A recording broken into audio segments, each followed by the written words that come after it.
বাঙালি জাতি হিসেবে বহুকাল আগেই তার মেরুদণ্ড নুইয়েছে। এই সমস্ত বঙ্গটঙ্গ হয়ে সেটা আরো 12টা বেজে গেছে। যখন আপনি ভারতীয় তখনই আমি বাংলাদেশি, আমি যখন বাংলাদেশি তখনই আপনি ভারতীয়, এবং যখন আমরা বাঙালি আমরা সবাই বাঙালি। সেই বিশাল কমন মার্কেট আরেকবার উদ্বোধিত হোক। তবে আমরা যখন বলি দুর্বল, কি সূচকে দুর্বল? বাঙালি পালোয়ান কোনোদিনই ছিল না, খেলাধুলো বিশেষ একটা পারত না, একটু লেখাপড়া পারত। আজকাল তারও বেশ অবনতি হয়েছে। হয়তো ইতিহাসে বা রাজনৈতিক প্রয়োজনে বা কোনো ষড়যন্ত্রের কারণে বাংলা দুই ভাগ হয়েছে, কিন্তু বাঙালি আমরা তো ভাগ হই নাই। বিভাজন বড়ই বেমানান, দুভাগ বড়ই গোলমেলে।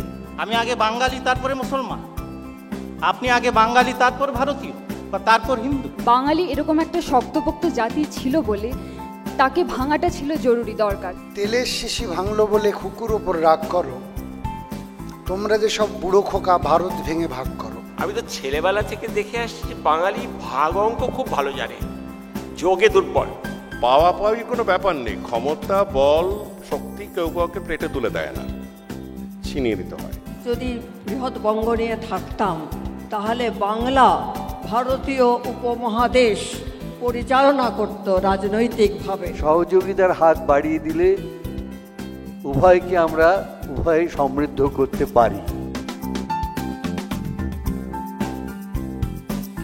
বন্ধুরা, শ্রদ্ধেয় বয়োজ্যেষ্ঠরা, আজকের সন্ধেবেলার বিতর্কের যে বিষয়, সে বিষয় একেবারে পরিষ্কার পরিস্ফুটভাবে আমাদের চোখের সামনে রয়েছে যে সবার মতে বাঙালি দুভাগ, তাই দুর্বল। আর একবার আমাদের ডিবেট হয়ে গেলে আমাদের সঙ্গে যারা আমাদের মেন্টর আছেন, আমরা যখন খবরের কাগজে মিডিয়াতে তাদের নাম দিয়েছি, আমরা বলেছি মেন্টর, হয়তো হওয়া উচিত ছিল ক্রিটিক্স। তারা যেটা শুনলেন, তারা তাদের সংক্ষিপ্ত ক্রিটিক, একটা আলোচনা বা সমালোচনা যে বক্তব্য রাখা হয়েছে তারা দেবেন। The leader of the proposition, যিনি প্রপোজিশনকে লিড করছেন, আমার বন্ধু আলাপন বন্দ্যোপাধ্যায়। সঞ্চালক বিখ্যাত চিকিৎসক ডক্টর কুণাল সরকার, সৌমিত্র চট্টোপাধ্যায়, শীর্ষেন্দু মুখোপাধ্যায়, কৃষ্ণা বসু, জহর সরকার, এত বিদগ্ধ মানুষ, মঞ্চে এত গুণীজন আছেন, সবাইকে নমস্কার।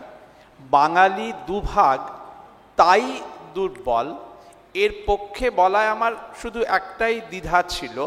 তাই বললে মনে হতে পারে যেন দুভাগ শুধুমাত্র সে কারণেই দুর্বল, সেটা একটু গণ্ডগোলের ব্যাপার। আরও অনেকগুলো কারণ আছে। আরব সাগরের তীরে যদি আমরা থাকতাম, যদি মধ্য এশীয় আরব বাণিজ্যের সরাসরি সুফল পেতাম, হয়তো দুর্বলতা কমতো। দূর বঙ্গোপসাগরে, দূর মানে সমস্ত বাণিজ্যের কেন্দ্রস্থল থেকে দূরে থাকায় আমরা বেশ কয়েক শতাব্দী ধরে দুর্বল। মধ্যবর্ণ, মধ্য শ্রেণী, কৃষক ও বণিক শ্রেণীর প্রতিনিধিত্ব করে যেসব গোষ্ঠী, তাদের সবলতা থাকলে হয়তো বঙ্গজাতি আরও সবল হতো। হয়তো দুই বিভক্ত মেরু, একদিকে ব্রাহ্মণ্যবাদী উচ্চবর্গ, একদিকে নিতান্ত নিপীড়িত নিম্নবর্গ, এইভাবে আমাদের বঙ্গীয় জাতি কাঠামো বিভক্ত না থাকলে হয়তো আমাদের দুর্বলতা কমতো। হয়তো কায়িক শ্রমের প্রতি আমাদের সংস্কৃতিতে আরেকটু শ্রদ্ধা থাকলে আমাদের দুর্বলতা কমতো। ফলত শুধুমাত্র দুই ভাগে আমরা বিভক্ত বলে আমরা দুর্বল, এইটা মনে করি না। কিন্তু আমরা যে দুভাগ, হিন্দুতে ও মুসলমানে দুভাগ, ব্রাহ্মণ্য সংস্কৃতি ও শূদ্র সংস্কৃতিতে দুভাগ, এবং আন্তর্জাতিক পরিবিন্যাসে ওপার বাংলা এবং এপার বাংলায় দুভাগ, বাংলাদেশে ও পশ্চিমবঙ্গে দুভাগ, এটাও যে বঙ্গজাতির দুর্বলতার একটা বড় কারণ, হয়তো গাঢ়তম কারণ, এইটা পূর্ণভাবে বিশ্বাস করি বলেই সমস্ত বিতর্কের চাপল্য শৈলীর বাইরে দাঁড়িয়ে মনে করি এটা বলার দরকার আছে যে বাঙালি দুভাগ, সেজন্যই দুর্বল।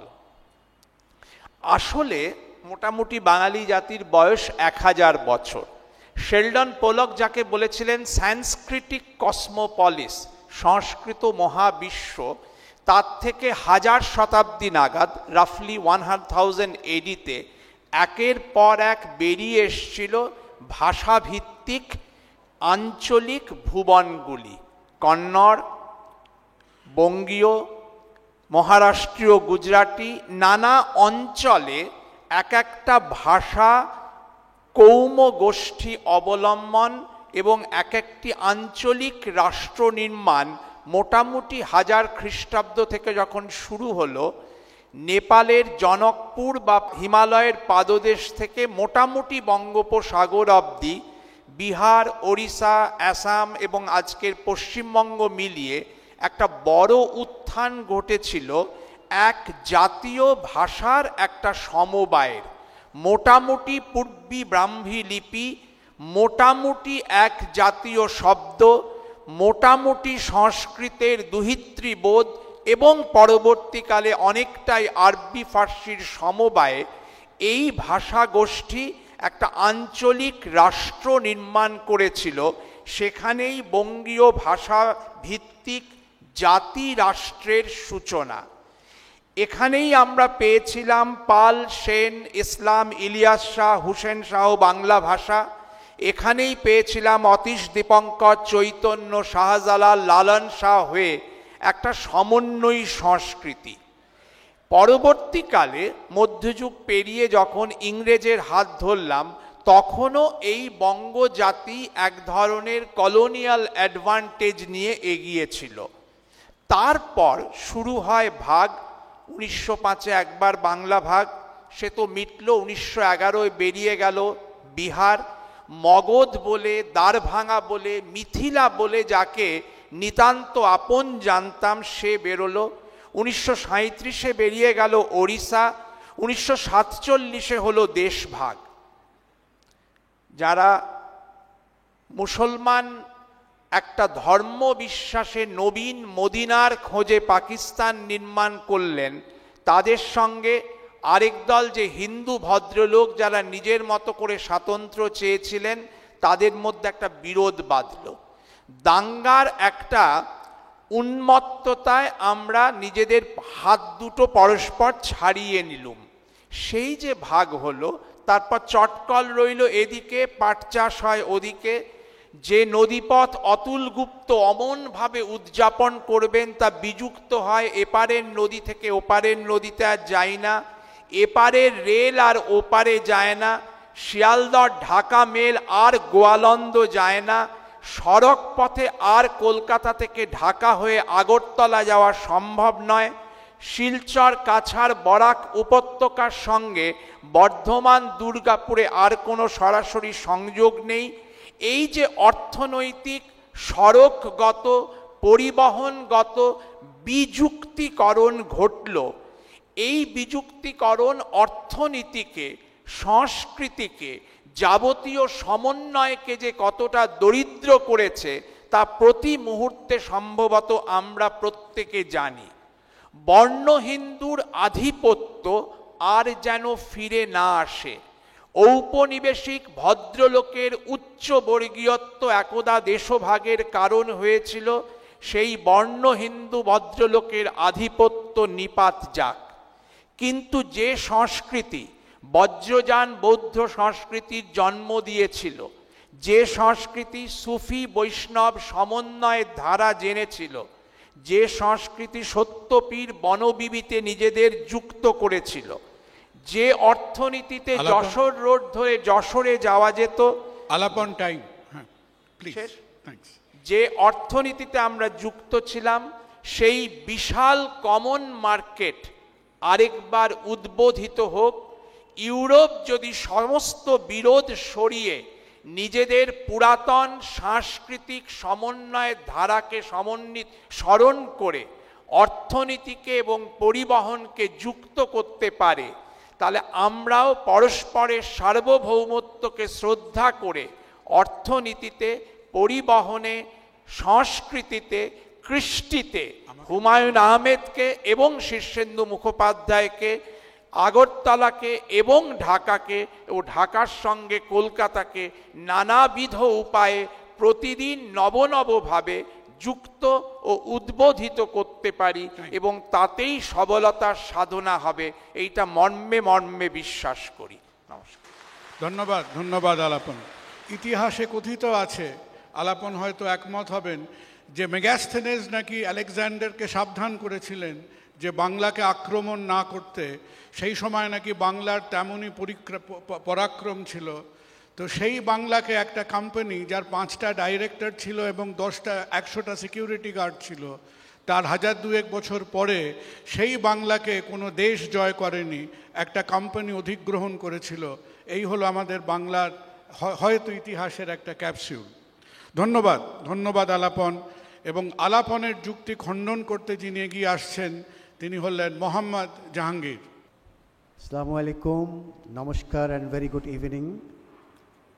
আজকের এই চমৎকার বিতর্ক সভার সম্মানিত সঞ্চালক, সম্মানিত মেন্টর প্যানেলিস্ট এবং সমাগত সুধীমণ্ডলী, প্রথমেই একটা কথা স্বীকার করা ভালো যে আজকে যে বিতর্কের বিষয় নির্ধারিত হয়েছে সেটা বিতর্কশাস্ত্রের দিক থেকে দেখতে গেলে মার কাট বিতর্কের বিষয় নয়। আজকে আমরা যদি এখানে হাত তুলে ভোট নিই তাহলে অনেকেই দ্বিধান্বিত হবেন যে কোন দিকে হাত তুলব, কারণ এটা বিজ্ঞান বনাম সাহিত্য, পুঁজিবাদ বনাম সমাজতন্ত্রের মতো, উত্তর মেরু দক্ষিণ মেরুর মতো বিষয় নয়।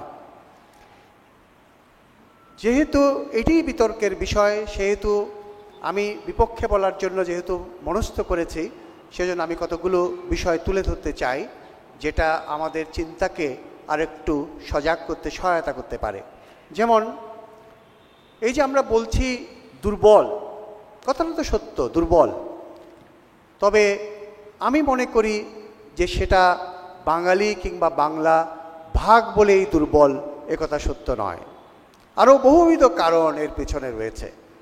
আমরা ইতিহাসের এই অমোঘ সত্যকে এখন আর অস্বীকার করতে পারবো না।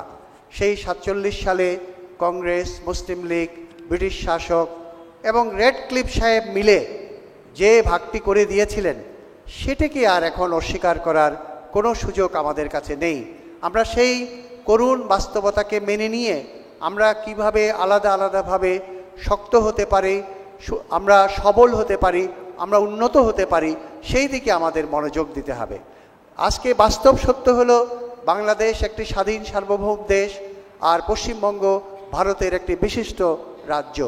আমরা আমাদের দৃষ্টিকোণ থেকে আমরা প্রত্যেকেই কিভাবে সবল হব সেই দিকে আমাদের চেষ্টা করতে হবে। শুধু বাঙালি ভাগ হয়েছে বলে আমরা দুর্বল, এই নিয়ে আহাজারি করে সময় নষ্ট করার সময় আমার মনে হয় একবিংশ শতাব্দীতে কারো থাকার কথা নয়। আরও একটি বিষয় আমাদের স্পষ্ট করতে হবে, আমরা যখন বলি দুর্বল, কী সূচকে দুর্বল, আমরা কার সঙ্গে তুলনা করে বলছি আমরা দুর্বল? আমরা কি কোনো সূচক নির্ধারণ করেছি? আমরা কি জ্ঞানের দিক থেকে দুর্বল? বিশ্ব সভ্যতার দিকে যদি আমরা তাকাই, আমরা কি জ্ঞানের দিক থেকে দুর্বল? আমরা কি অর্থবিত্তের দিক থেকে দুর্বল? আমরা কি উন্নয়নের দিক থেকে দুর্বল? আর কি আমরা শিক্ষার দিক থেকে দুর্বল? কাজে আমাদের সূচকগুলোকে আমাদের জানতে হবে, নির্দিষ্ট করতে হবে কি সূচকে এই কথা আমরা বলছি। আজকে আমাদের মধ্যে এরকম একটা হীনমন্যতা কেন কাজ করছে যে আমরা দুর্বল? কাজেই এই সূচকগুলোকে যতক্ষণ পর্যন্ত আমরা স্পষ্ট করতে পারবো না, ততক্ষণ পর্যন্ত আমরা কার পাশে দুর্বল, কার তুলনায় দুর্বল, সে ব্যাপারে আমরা বুঝতে পারবো না আমাদের দুর্বলতা কোথায়। বাঙালি মোটেও দুর্বল নয়, কারণ এই বাঙালি, আপনি যদি বাংলাদেশের বাঙালির দিকে তাকান, আপনি যদি পশ্চিমবঙ্গের বাঙালির দিকে তাকান, আমরা অনেক কিছু অর্জন করেছি। এই পশ্চিমবঙ্গের বাঙালির তার যে শিল্প, সাহিত্য, সংস্কৃতি এবং চলচ্চিত্রে যার যে অবদান, সেটা বিশ্বমানের অবদান, এ কথা আমরা অস্বীকার করতে পারবো না। কাজে আমরা মোটেও ওই জায়গায় দুর্বল নই। আজকে যদি বাংলাদেশের দিকে তাকান, আমরা 9 মাস সশস্ত্র যুদ্ধ করে একটি স্বাধীন সার্বভৌম বাংলাদেশ প্রতিষ্ঠিত করেছি। কাজে এটা দুর্বলতার লক্ষণ নয়, এটা সবলতার লক্ষণ। এবং বাংলাদেশেরও শিল্প, সাহিত্য, সংস্কৃতি একটা মানসম্পন্ন পর্যায়ে পৌঁছেছে, সেটাও আমরা অস্বীকার করতে পারি না। তবে আমার মনে হয় আমরা যদি বিষয়টাকে এভাবে দেখি তাহলে আমরা একটা সমাধানের দিকে যেতে পারবো, আমাদের মধ্যে একটা সন্তুষ্টি আসতে পারবে, আমাদের মধ্যে একটা আত্মবিশ্বাস আসতে পারবে। সেই সমাধানটা কি? সেই সমাধান আমার মতে সেই সমাধান হবে বাংলাদেশ এবং পশ্চিমবঙ্গের মধ্যে সহযোগিতার নতুন নতুন দ্বার উন্মোচন করা, যাতে আমরা পরস্পরের সঙ্গে মিলেমিশে নিজেদেরকে উন্নত করতে পারি। আমাদের এই যেসব দুর্বলতার যেসব বিভ্রান্তি আমাদের মধ্যে রয়েছে সেই বিভ্রান্তি আমরা কাটিয়ে উঠতে পারবো যদি আমরা নানান রকমের সহযোগিতার হাত বাড়াতে পারি। কি কি বিষয়ে সহযোগিতার হাত বাড়াতে পারি আজকে ঘন্টা বেজে গেছে বলে তার বিস্তারিত আমি বলতে পারবো না, তবে যদি সময় এবং সুযোগ হয় সেটা বিস্তারিত বলতে পারবো। আমি শুধু রূপরেখায় সেটা বলার চেষ্টা করছি। যেমন আমি বিশ্বাস করি বাংলাদেশ এবং পশ্চিমবঙ্গে অনেক রকম সাকসেস স্টোরি আছে। আমাদের সেই সাকসেস স্টোরিজগুলো দুই জায়গায় দুই বাংলায় আদান প্রদান করতে হবে। পশ্চিমবঙ্গের সাকসেসটা আমরা নিয়ে যেতে পারি বাংলাদেশের বাঙালিদের কাছে, বাংলাদেশের সাকসেস স্টোরি আমরা পশ্চিমবঙ্গে নিয়ে আসতে পারি। এইভাবে শিক্ষাক্ষেত্রে, স্বাস্থ্যক্ষেত্রে, দারিদ্র্য দূরীকরণের ক্ষেত্রে, যৌথ শিল্পায়নের ক্ষেত্রে, যৌথ চলচ্চিত্র প্রযোজনার ক্ষেত্রে দুই বাংলার একটা একক টেলিভিশন চ্যানেল হতে পারে, এটা আমি বহুদিন ধরে স্বপ্ন দেখি। শুধু বাংলা, বাংলা ভাষা, বাঙালি সংস্কৃতি এবং বিশ্বের দেশে দেশে বাঙালিদের যে সমস্যা রয়েছে, পশ্চিমবঙ্গের বাঙালিদের যে সমস্যা রয়েছে, বাংলাদেশ এবং পশ্চিমবঙ্গের মধ্যে মিলিত যে সমস্যা রয়েছে সেগুলোকে অ্যাড্রেস করার জন্যে একটা পৃথক টেলিভিশন চ্যানেল হওয়ার আমি বিরাট সম্ভাবনা দেখি। এবং বাংলাদেশের টিভি চ্যানেল আজকে পশ্চিমবঙ্গে দেখা যায় না। আমি মনে করি পশ্চিমবঙ্গ, ত্রিপুরা, আসাম সহ বাংলাভাষী রাজ্যগুলোতে বাংলাদেশের টিভি চ্যানেলগুলো যদি দেখা যেত তাহলে আমরা উভয় দেশের অনেক কিছু জানতে পারতাম, যেমন আমরা পশ্চিমবঙ্গের টিভি চ্যানেল থেকে বাংলাদেশের দর্শকরা অনেক কিছু জানতে পারছে। জাহাঙ্গীর ভাই, টাইম আমি বিস্তারিত করতে পারলাম না, যদি সময় এবং সুযোগ হয় কোথাও লিখে আমার এই প্রস্তাবগুলো আমি তুলে ধরবো। সবাইকে অনেক ধন্যবাদ। ধন্যবাদ, ধন্যবাদ জাহাঙ্গীর ভাই, ধন্যবাদ। জাহাঙ্গীর ভাই সূচকের কথা বললেন এবং সূচক নিয়ে আলোচনা করতে আমরা কাদের দিকে চেয়ে দেখি? আমরা অর্থনীতিবিদের দিকে চেয়ে দেখি। এবং আমাদের মধ্যে যিনি অর্থনীতিবিদ আছেন, আমাদের বন্ধু এবং আমাদের রাজ্যের, আমাদের শহরের খুব পরিচিত মুখ, যিনি খুব সহজভাবে আমাদের অর্থনীতি বোঝাবেন, Abhirup Sarkar. Please, thank you. একটা গল্প দিয়ে শুরু করছি। এক বাঙালি দেশপ্রেমিক, সে তার রাজ্যকে খুব ভালোবাসে, বাঙালিয়ানাকে ভালোবাসে, এবং ধরা যাক এক বিহারি। দুজনে সর্বশক্তিমান ঈশ্বরের কাছে গেছে। গিয়ে বিহারি ভদ্রলোক জিজ্ঞেস করলেন, হে ঈশ্বর, আমার বিহার তো দুর্বল, পিছিয়ে আছে, সে আবার কবে উন্নত হবে? তাই শুনে ঈশ্বর বললেন, হবে, তবে তুমি তোমার জীবদ্দশায় দেখে যেতে পারবে না। তাই শুনে বিহারি ভদ্রলোক খুব কাঁদতে লাগলেন। তার এত সাধের বিহার উন্নত হবে তিনি দেখতে পাবেন না। এবার বাঙালি ভদ্রলোক জিজ্ঞেস করলেন, ঈশ্বর, বাঙালি তার দুর্বলতা ত্যাগ করে আবার কবে জগৎ সভায় শ্রেষ্ঠ আসন নিয়ে ফিরে আসবে? তাই শুনে মঙ্গলময় ঈশ্বর কাঁদতে শুরু করলেন। তার জীবদ্দশায় বাঙালির দুর্বলতা কাটবে না। তো এই হচ্ছে অবস্থা বাঙালির। বাঙালি পালোয়ান কোনোদিনই ছিল না, খেলাধুলো বিশেষ একটা পারত না, একটু লেখাপড়া পারত, আজকাল তারও বেশ অবনতি হয়েছে। আর ব্যবসা বাণিজ্যের কথা যত কম বলা যায় ততই ভালো। বাঙালি নিশ্চয়ই দুর্বল, এটা নিয়ে কোনো সন্দেহ নেই। কিন্তু আমাদের প্রস্তাব হলো, বাঙালি দুভাগে ভাগ হয়ে গেছে বলে দুর্বল। আমার পূর্ববর্তী বক্তা আলাপন যেটা বললেন আমি তার সঙ্গে একমত। বাঙালি নানা কারণে দুর্বল। তার মধ্যে একটা কারণ আমার মনে হয় বাঙালির একটা বিভাজন ঘটেছে। কি ধরনের বিভাজন? বিভাজন তো নানা রকম আছে। মোহনবাগান, ইস্ট বেঙ্গল, সিপিএম, তৃণমূল, বাঙালির বিভাজনের শেষ নেই। এমনকি উত্তম কুমার না সৌমিত্র চট্টোপাধ্যায়, তাই নিয়েও বিভাজন আছে। কিন্তু আমরা সেই বিভাজনের কথা বলছি না। যে বিভাজন শুরু হয়েছিল 1905-এ বঙ্গভঙ্গ দিয়ে, যেটা 1911-এ অন্তত কিছুদিনের জন্য রদ করা গেছিল, কিন্তু শেষ পর্যন্ত যায়নি। আমরা জানি 1947-এ বাংলা ভাগ হয়ে গেল ধর্মের ভিত্তিতে, এবং সেই ভৌগোলিক ভাগ এখনো রয়েছে, এটা ইতিহাস। জাহাঙ্গীর সাহেব যেটা বললেন আমি একমত, ইতিহাসকে তো আর ফেরানো যায় না। তাই আমি সেই বিভাজনের কথা বলবো না। আমি বলবো দুই বাংলার মধ্যে একটা মানসিক বিভাজন আছে, যেটাকে আমরা অনায়াসে কাটিয়ে উঠতে পারি। আমরা নদীর এপারের বাঙালিরা যখন বাঙালি বলতে আমরা কি বুঝি? বাঙালি বলতে আমরা এই পশ্চিমবঙ্গের বাঙালিদেরই বুঝি।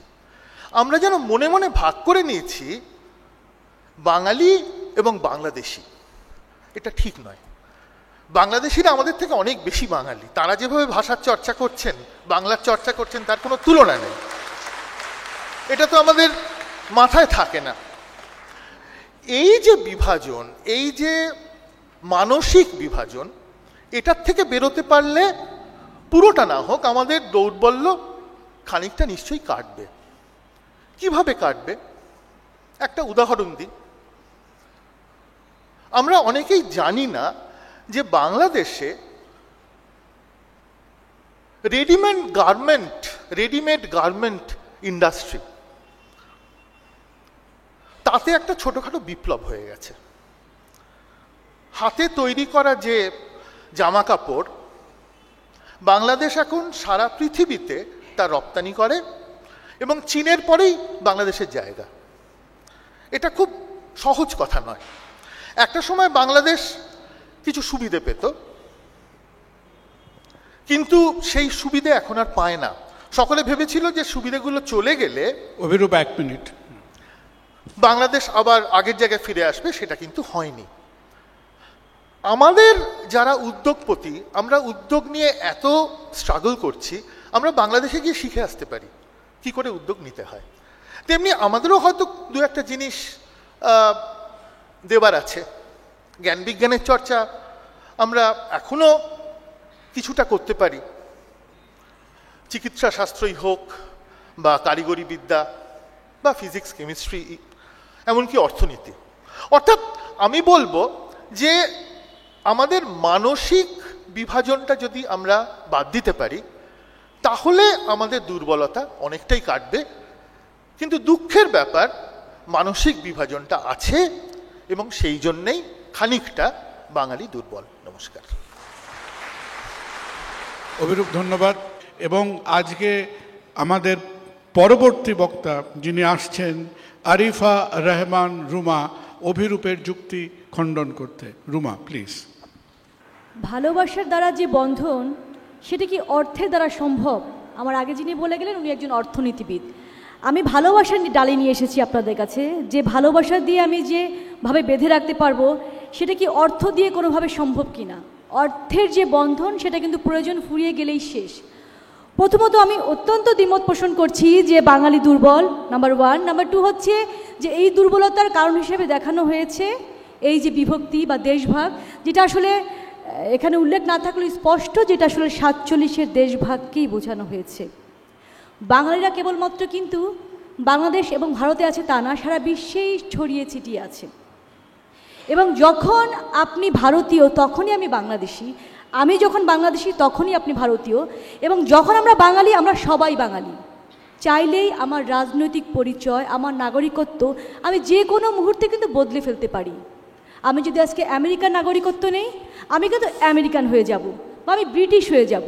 কিন্তু আমি যে বাঙালি, আমার এই সত্তা কি কোনোভাবে মুছে ফেলা সম্ভব? ভাইয়ে ভাইয়ে কি ঝগড়া হয় না? বনে বনে কি ঝগড়া হয় না?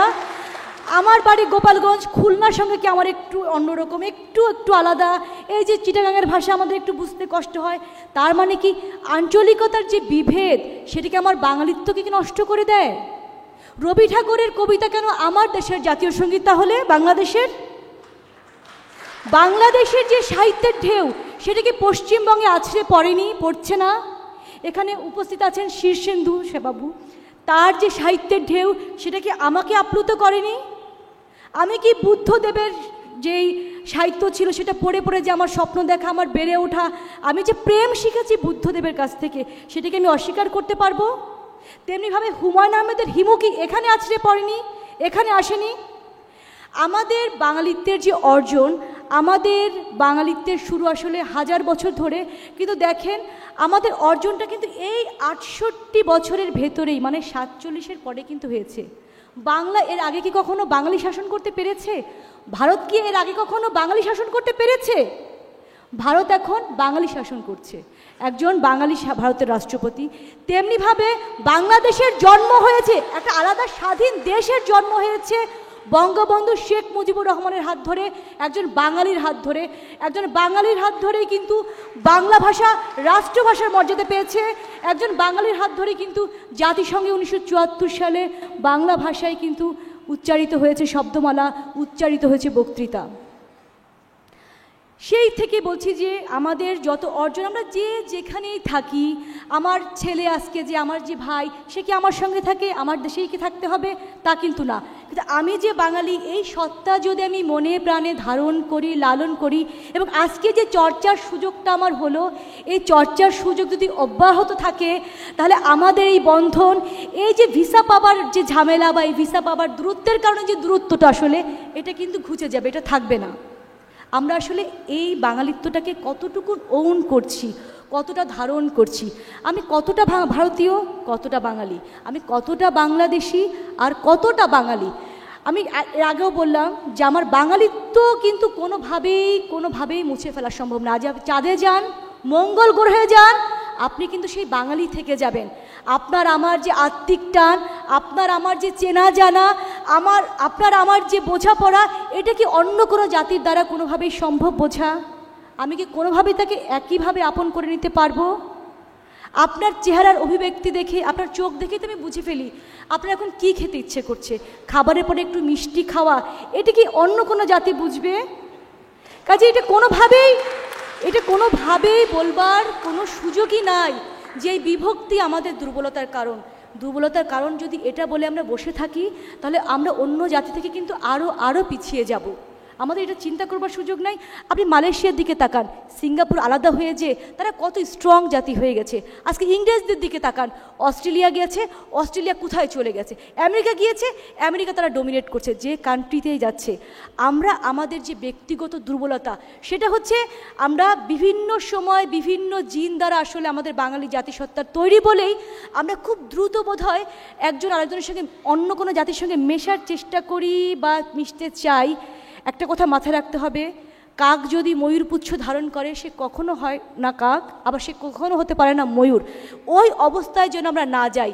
আমি বাঙালি এটা যদি আমি মনে প্রাণে বিশ্বাস করি এবং এই চর্চা আমার অব্যাহত থাকে, আমার উন্নতি সেটা অর্থনৈতিক দিক দিয়ে হোক বা অন্য যে কোনো দিক দিয়ে হোক, এটা কিন্তু ঠেকানোর কোনো উপায় নেই।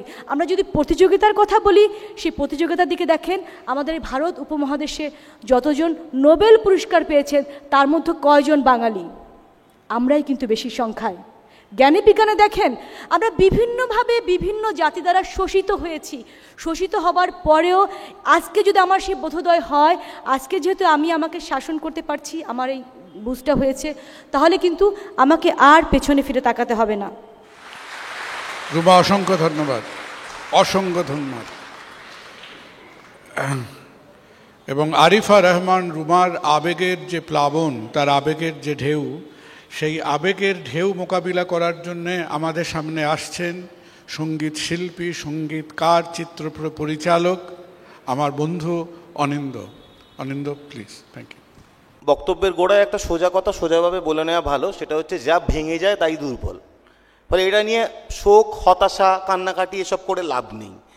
ফলে বাঙালি ঠিক আছে, মনে প্রাণে তারা এক, তাদের অত্যন্ত আবেগের চাষ হচ্ছে ভেতরে, আমাদের বিপক্ষের বক্তাদের সকলেরই আশাবাদের একটা বিরাট অসুখ রয়েছে।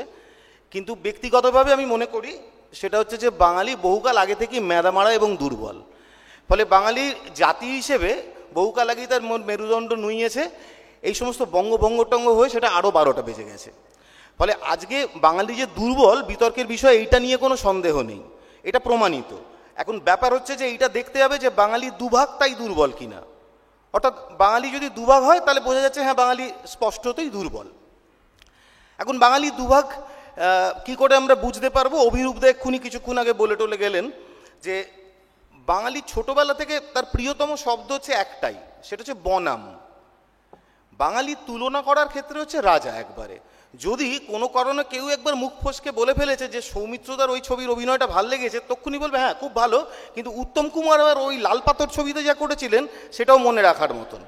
যদি বাড়ির ছেলেটার একবার তুলনা করা হয়, হ্যাঁ বাবা অঙ্কে দেখো এবার ভালো করেছি, তখনই বলবে হ্যাঁ কিন্তু তুমি দেখো যে তোমাদের বাড়ির বুলটু কাকু কীরকম ইতিহাসে ভালো ছিল, লেটার পেয়েছিলেন। ফলে ছোটবেলা থেকে যারা বড় হচ্ছে তারা এটা শুনে বড় হচ্ছে যে তুমি অমুকের মতন হও, তোমাকে অমুকের মতন হতে হবে। অর্থাৎ আমাদের গোটা জাতিটাই হচ্ছে তুলনাপ্রিয় জাতি। এই তুলনাপ্রিয় জাতি বলে আমাদের সকলকে কারুর একটা মতন হয়ে ওঠার আমাদের ব্যবস্থা করতে হয় আর কি।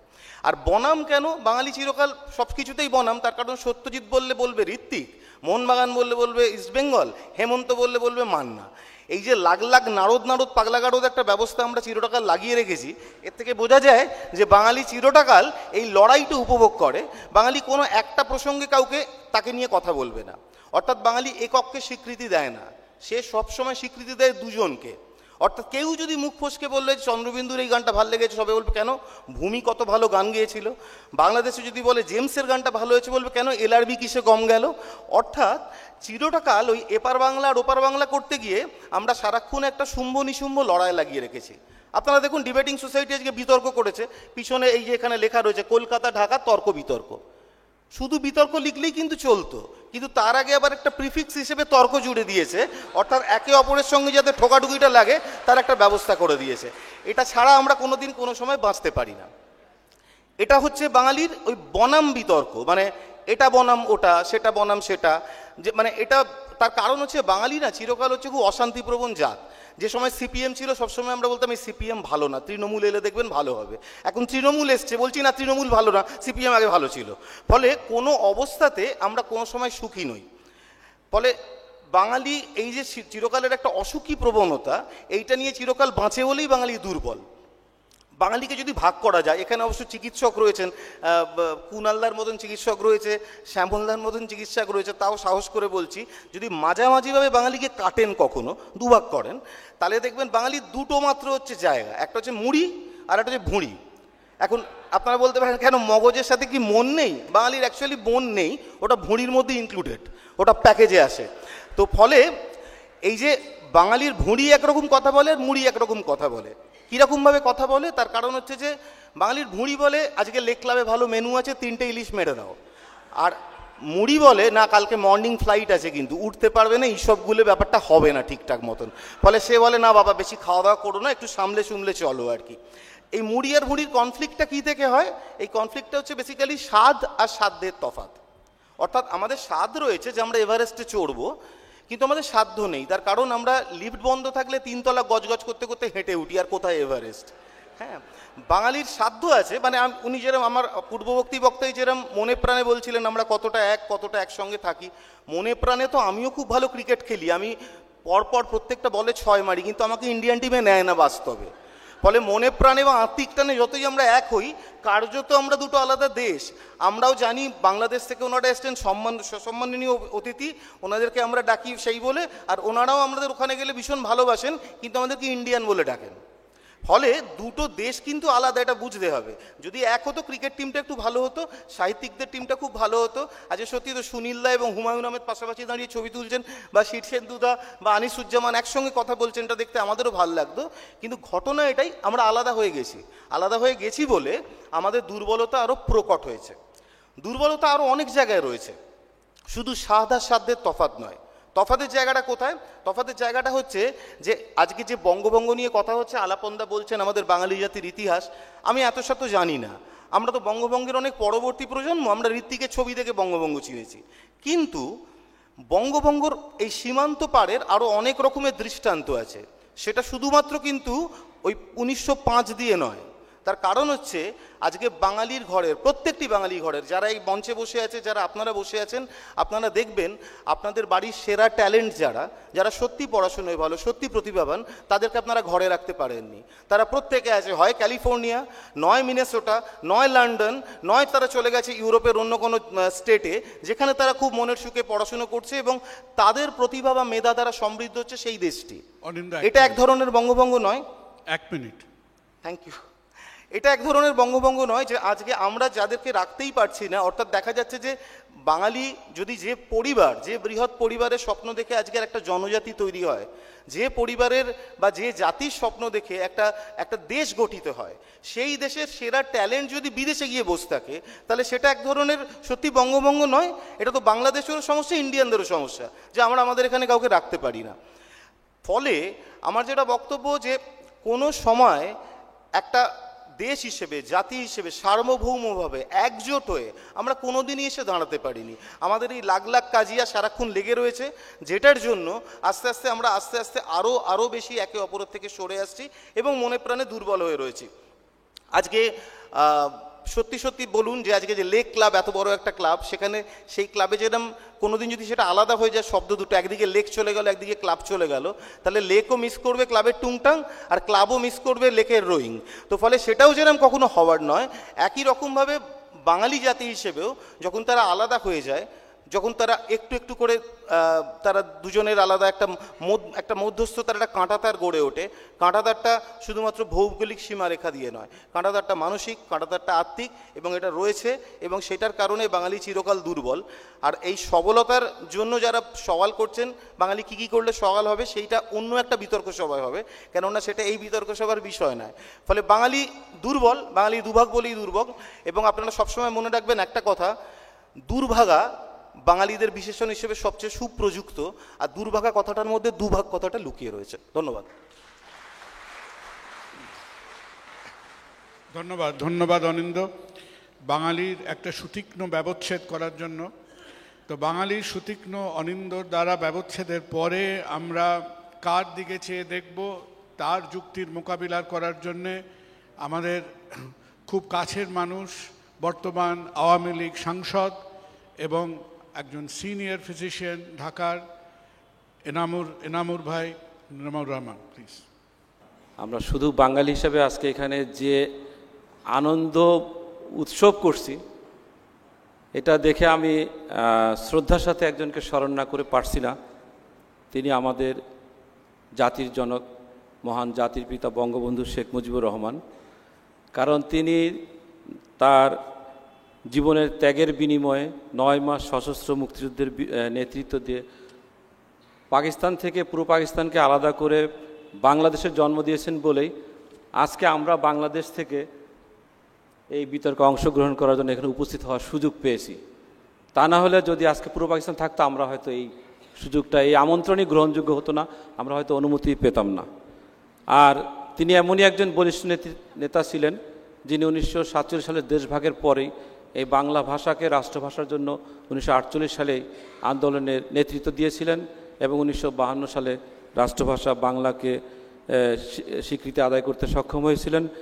এবং তারই সুযোগ্যকণ আমাদের বর্তমান মাননীয় প্রধানমন্ত্রী শেখ হাসিনার নেতৃত্বে বাংলা ভাষা আজকে আন্তর্জাতিক মাতৃভাষা দিবস হিসাবে মাতৃভাষা হিসাবে স্বীকৃতি পেয়েছে এবং 21শে ফেব্রুয়ারি আন্তর্জাতিক মাতৃভাষা হিসাবে দিনটি উদযাপিত হয়।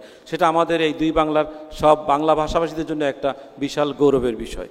আর এর আগে আমাদের আরেকজন বক্তা বলে গেছেন যে আমাদের জাতির জনক বঙ্গবন্ধু শেখ মুজিবুর রহমান জাতিসংঘে 1974 সালে বাংলায় বক্তব্য দিয়ে বাংলা ভাষাকে আরও বেশি মর্যাদাশীল করেছেন। হয়তো ইতিহাসে বা রাজনৈতিক প্রয়োজনে বা কোনো ষড়যন্ত্রের কারণে বাংলা দুই ভাগ হয়েছে, কিন্তু বাঙালি আমরা তো ভাগ হই নাই। আমাদের তো এখনও আত্মার সম্পর্ক। আমরা বাংলা শুধু দুই বাংলায় নয়, পৃথিবীর যে প্রান্তে বাঙালি আছে, বাংলার কারো কথা শুনলে আমরা তার দিকে এগিয়ে যাই, তার সাথে পরিচিত হই, তার পরিচয় জিজ্ঞেস করি, তার সাথে আত্মিক সম্পর্ক ঘটে। সেখানে পাশাপাশি দুই বাংলায় তো আত্মিক সম্পর্ক আমাদের অনেক গভীর। এখানে আমাদের অনেকেই বলে গেছেন আমাদের প্রাণের সম্পর্ক, হৃদয়ের সম্পর্ক, ভালোবাসার সম্পর্ক। এখানে বিতর্ক হতে পারে না, গতানুগতিক বিতর্কের মতো আমরা যুদ্ধংদেহী মনোভাব নিয়ে বিতর্ক করতে পারি না। এখানে আমরা শুধুমাত্র আমাদের ভালোবাসা এবং আত্মার সম্পর্কটা আমরা বলতে পারি। কাজেই আর বাঙালি কোন দিক দিয়ে দুর্বল? সারা বিশ্বের এখানে আমাদের জাহাঙ্গীর ভাই বলে গেছেন কোন সূচকে দুর্বল। আসলেই তো যেদিকে যে সূচকে আনেন সেই সূচকেই কিন্তু আমরা আজকে দুই বাংলার মানুষ কিন্তু অত্যন্ত শক্তিশালী। আমরা কেউ না খেয়ে মারা যায় না। আমাদের সকলের খাদ্যে আজকে স্বয়ংসম্পূর্ণ খাদ্য আমরা রপ্তানি করি। আমরা অন্ন বলেন, বস্ত্র বলেন, শিক্ষা বলেন, সংস্কৃতি বলেন, চিকিৎসা বলেন, এমনকি আমাদের দেশের স্বাধীনতা সার্বভৌমত্ব রক্ষায়ও আমরা যথেষ্ট শক্তিশালী। আর সারা বিশ্বের এখন যে সমস্যা, আপনার জঙ্গিবাদ, সন্ত্রাসবাদ, আপনি আজকে দেখেন দুই বাংলার কোথাও কিন্তু জঙ্গিবাদ, সন্ত্রাসবাদ মাথা তুলে দাঁড়াতে পারে নাই। আমরা অত্যন্ত শক্তিশালীভাবে দুই দেশ জঙ্গিবাদকে মোকাবেলা করেছি। তাহলে আর দুর্বলতা কোথায়? যেখানে আমেরিকা পারে নাই, ফ্রান্স পারে নাই, মধ্যপ্রাচ্যের রাষ্ট্রগুলো পারে নাই, জার্মান পারে নাই, ব্রিটিশ পারে নাই, সেখানে আমরা বাঙালিরা বাংলাদেশের সমস্ত জঙ্গিবাদ, সন্ত্রাসবাদ, নাশকতাকে আমরা চরমভাবে আমরা তাদেরকে নিবৃত করেছি, নির্মূল করেছি। আর আজকে বাংলাদেশ বিশ্বের 44তম অর্থনৈতিকভাবে শক্তিশালী দেশ। পশ্চিমবাংলা অর্থনৈতিকভাবে এগিয়ে যাচ্ছে। পশ্চিমবাংলার মাথাপিছু আয় বাড়ছে। আমরা এখানে আমি 35 বছর ধরে আসছি। এবার এসে তো বাংলার এর রূপ দেখে আমি সত্যি বিমোহিত। কলকাতার অবকাঠামো উন্নয়ন, কলকাতার বাইরে আমরা হুগলি গিয়েছি, বর্ধমান গিয়েছি, বীরভূমে গিয়েছি, এমনকি শান্তিনিকেতনেরও চেহারা বদলে গেছে। সেখানে যে সুন্দর পরিবেশ হয়েছে, তাহলে আমরা দুর্বল কোথায়? এই বিগত দিনগুলোতে 3 জন নোবেল লরেটি এই বাংলায় জন্ম নিয়েছেন, রবীন্দ্রনাথ ঠাকুর, অমর্ত্য সেন এবং ডক্টর মোহাম্মদ ইউনূস। 3 জনই তো এই বাংলার মানুষ। তাহলে আমরা বাংলা দুর্বল কোথায়? তারপরে আপনারা দেখেছেন যে আমরা 9 মাস মুক্তিযুদ্ধের মধ্যে দিয়ে আমরা দেশ স্বাধীন করেছি। আমরা আন্তর্জাতিক মাতৃভাষাকে প্রতিষ্ঠিত করেছি। এখন আমরা দুই বাংলায় উন্নত, আমরা আরও উন্নত হতে চাই, পৃথিবীর বুকে সর্বোচ্চ স্তরে মাথা তুলে দাঁড়াতে চাই। সেজন্য যেটার দরকার, আমরা দুই বাংলার যে জ্ঞান, অভিজ্ঞতা, দক্ষতা এবং আবিষ্কার যেগুলো আমরা অর্জন করব, তারা একে অপরের মধ্যে আমরা আদান প্রদান করব। সেখানে আমাদের উন্নয়নের অগ্রযাত্রা অব্যাহত থাকার সমাধান। ধন্যবাদ সবাইকে। এনাম ভাই ধন্যবাদ। এনাম ভাইয়ের পরে তার যুক্তির তীক্ষ্ণতা নিয়ে আমাদের সামনে আসছেন শবনম আজিম। শবনম, আসসালামু আলাইকুম, নমস্কার, আদাব। সকলকে ধন্যবাদ দিয়ে আমি আমার বক্তব্য শুরু করছি। বাঙালি দুভাগ তাই দুর্বল, এর পক্ষে আমি অবস্থান নিচ্ছি। অনুভবের অন্তর্নিরে যখন বাস করে ঐক্য, অস্তিত্বে বাস করে আমিত্ব, তখন পীড়া দেয় দূরত্ব, দানাবাঁধি শূন্যতা। কিন্তু কেন এই শূন্যতার দুর্বলতা আমাদের আশা জাগায় নতুন প্রাণী উজ্জীবিত হয়ে ধরনীর বুকে বাঙালিয়ানার শিলালিপি আঁকতে? ডিজিটাল জগতে যখন স্থান নেই শূন্য আর এক ব্যতীত কোনো সংখ্যার, তখন বিভাজন বড়ই বেমানান, দুভাগ বড়ই গোলমেলে। জাতীয়তাবাদ, জাতিসত্তা, বাঙালি, বাঙালিয়ানা, একতা, শব্দের মার প্যাচে বেঁধেছ বারবার, সীমানা দিয়ে সামন্ত করেছ, ধর্ম দিয়ে করতে চেয়েছ ধর্মান্ধ। কিন্তু ভাষা, কৃষ্টি, বোধ বিভক্ত করা যায় কি? 47-এর দেশভাগ যদি দুর্বলতার বিভক্তিই টানতে পারত, তবে 71-এর মুক্তিযুদ্ধে মুক্তিকামী বাঙালিকে সহযোগিতা করতে এগিয়ে আসতো না ভারতীয় বাঙালি। আর যদি তাই হতো, তবে আমরা পরিগণিত হতাম পূর্ব পাকিস্তানি রূপে, বাঙালি নয়। আর বন্ধুত্বের হাত কি কেবল প্রতিবেশী রাষ্ট্র বলেই? বোধ হয় না। তবে অজানা অচেনা ভিনদেশি বাঙালি স্থান পেত না আরেক বাঙালির অন্দরমহলে। অন্তরে যখন সত্তার বাস, আত্মায় যখন পরমাত্মীয়, তখন ভাগে কি আসে যায়? আর আবেগী দুর্বলতাই গ্রাস করে বোধের সকল ইন্দ্রিয়। আকাশ সংস্কৃতির যুগে যখন আমরা বাঙালি বাংলাদেশি স্বাধীন বিহঙ্গের মতো বিচরণ করছি, তখন পশ্চিমবঙ্গে আটকে যায় ফ্রিকোয়েন্সি। বাংলাদেশের 41টি চ্যানেলের মধ্যে চলমান 27টিরও একটি ধরা পড়ে না কলকাতার এন্টেনায়। তখনই আমরা দুর্বল। বাংলার জারি সারি ভাটিয়ালি বাউলকে লালন করতে দেয়া হয় না সামাজিকতায়, বাস্তবতায়। তখনই আমরা দুর্বল।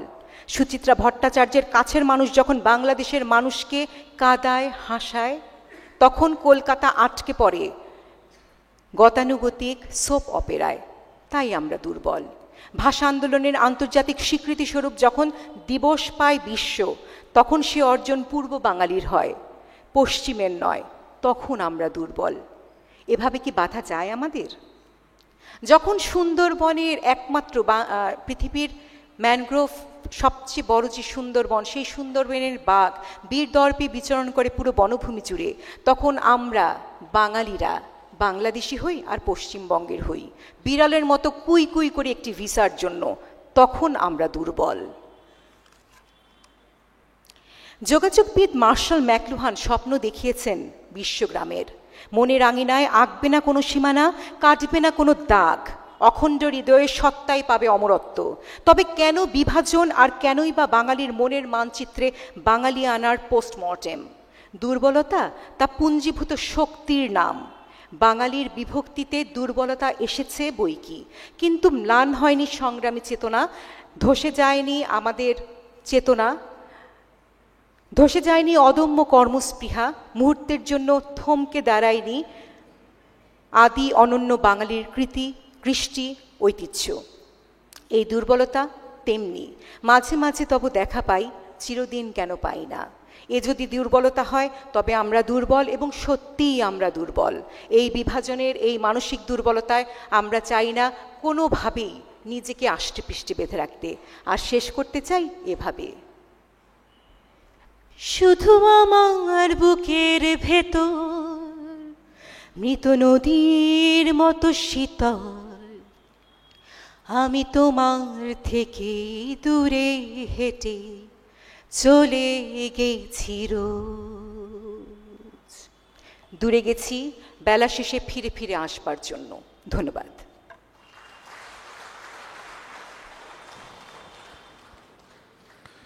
শবনম, অজস্র ধন্যবাদ। আচ্ছা, শবনমের পরে রীতা ভুরি। শুভ সন্ধ্যা। বাংলা দুভাগ, তাই বাঙালি দুর্বল। আমার তো এই টপিকটাতে একটু সমস্যা আছে। মানে প্রথমেই ধরে নেওয়া হচ্ছে যে বাঙালি দুর্বল। স্ট্যাটিস্টিক্স বলে পৃথিবীর তৃতীয় সব থেকে বড় জাতি হচ্ছে বাঙালি, আর সপ্তম সব থেকে বড় মৌখিক বলা ভাষা হচ্ছে বাংলা। তাহলে বলি আগে তো স্ট্যাটিস্টিক্সই বলে দিচ্ছে যে বাঙালি কিন্তু দুর্বল নয়, অন্তত সংখ্যায় কিন্তু আমরা যথেষ্ট সবল এবং শক্ত হয়ে দাঁড়িয়ে রয়েছি। 1905 সালে লর্ড কার্জন, রাদার আমার বলা উচিত ব্রিটিশরা, তারা দায়িত্ব নিয়ে এটা বিচার করে যে বাংলাকে দুই ভাগ করে দিলে নাকি আমাদের ডেভেলপমেন্টে তাদের অনেক সুবিধা হবে, আমাদেরকে চালন করতে তাদের অনেক সুবিধা হবে। কিন্তু ঠিক তার উল্টোটাই ছিল। বাঙালি এরকম একটা শক্তপোক্ত জাতি ছিল বলে তাকে ভাঙাটা ছিল জরুরি দরকার। সেটা তখন তারা সফল হয়নি। 1947 সালে সাম্প্রদায়িকতার বীজ এবং ধর্মের বীজ ঢুকিয়ে সেটা হয়তো কোথাও না কোথাও অনেকে বলে তারা সফল হয়েছিল, অ্যাটলিস্ট ভৌগোলিকভাবে তো সফল হয়েছিল একটা লাইন টেনে দিতে দুই দেশের মাঝখানে। কিন্তু 1971-এ মুক্তিযুদ্ধের সময় যখন প্রচুর বাঙালি পশ্চিমবঙ্গে আশ্রয় নিয়েছিল, তখন যে আমরা বাঙালিরা আশ্রয় দিয়েছিলাম আমাদের এই ভাই বোনেদেরকে, সেটা কিন্তু কোনো ধর্মের বা দেশের বিভেদের জায়গা থেকে নয়। আমার দাদু একজন হোস্টেলের ওয়ার্ডেন ছিলেন, এবং ওনার মুখে আমি শুনেছি যে 100 জনের উপরে বাংলাদেশি, আপনাদের ভাষায় অন্য দেশের বলে, আমাদের বাড়িতে ছিলেন সেই সময় হোস্টেলে। সবাই একসাথে খেতেন, থাকতেন, এবং কিছুদিন আগে, খুব বেশি দিন নয়, বাংলাদেশ থেকে তাকে পুরস্কৃতও করা হয়েছে। শুধু তাকে না, তার মধ্যে এরকম অজস্র বাঙালিকে যারা তখন তাদের বাঙালি ভাই বোনদের পাশে দাঁড়িয়েছিলেন। তাই বাংলাদেশের মুক্তিযুদ্ধ এবং তাদের মুক্ত হয়ে বাংলাদেশ হওয়ায় আমাদের বাঙালি ভাই বোনদের অবদান কিন্তু কিছু কম নয়।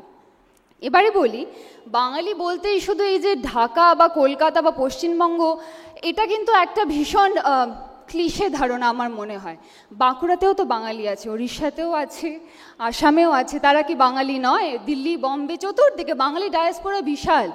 ইউনাইটেড স্টেটসে আর যদি তাকিয়ে দেখেন, আমাদের সেন্সাস বলে দেয় যে প্রায় 1.5 লাখ বাঙালি সেখানে বাস করে। এদেরকে মার্কিন বাঙালি বলে আমরা জানি, বাংলাদেশি বা ভারতীয় বা হিন্দু বা মুসলমান বাঙালি বলে চিনি না। নিউ জার্সিকে অলমোস্ট বাংলাদেশ বলা হয়, সেখানে এত বাঙালিতে ভরে গেছে। এরা কিন্তু শুধু সে দেশে বাস করছে তা না, সে দেশের প্রযুক্তিতে, অর্থনীতিতে এবং নানানভাবে সেই দেশকে বৃহৎ করতে সাহায্য করছে। সেটা ভালো কি মন্দ জানি না। অনিন্দদা তো বললেন যে আমাদের দেশের মননশীল মেধাবী বাঙালিদের আমরা ধরে রাখতে পারছি না, তারা অন্য দেশে চলে গিয়ে অন্য দেশের উন্নয়নের কাজ করছে, সেটা ঠিক। বাংলাদেশের জন্য কিন্তু সেটা খুব ক্ষতিকারক, কিন্তু বাংলার জন্য যদি বলি, বাঙালির জন্য বলি, বাঙালিকে কিন্তু দুর্বল করছে না।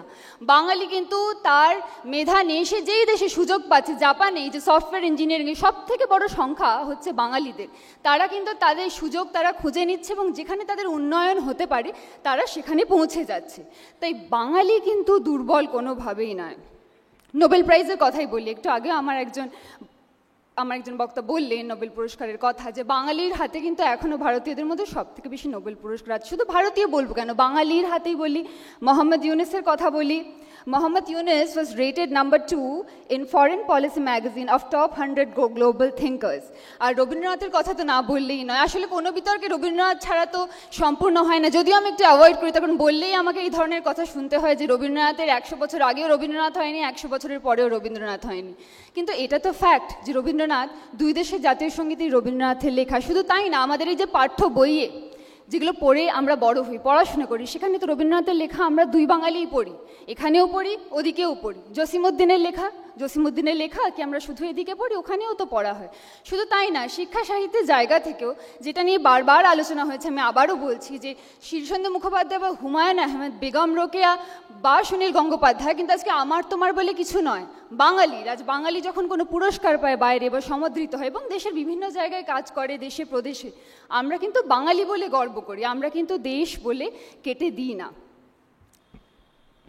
এবারে বলি যে দুর্বল বলা, এটা তো একটা হলো শিল্প সংস্কৃতির কথা। বিশিষ্ট লোকজন হলে তখন তাদের নাম আমরা জানতে পারি এবং তারা বিশ্বে সমাদৃত হলে তখন তাদেরকে আমরা প্রশংসা করছি এবং শক্তপোক্তরিষ্ঠ বলছি। কিন্তু এই যে বাংলা জাতি, বাঙালি মানুষ বাংলাদেশেও এবং পশ্চিমবঙ্গেও, তাদেরকে আমরা দুর্বল বলছি কি করে? শুধুমাত্র আমরা বলি যে ডালে ভাতে বাঙালি, বাঙালি একটু অলস। অলস শব্দটা আসলে ঠিক নয়, বাঙালি একটু আরামপ্রিয়।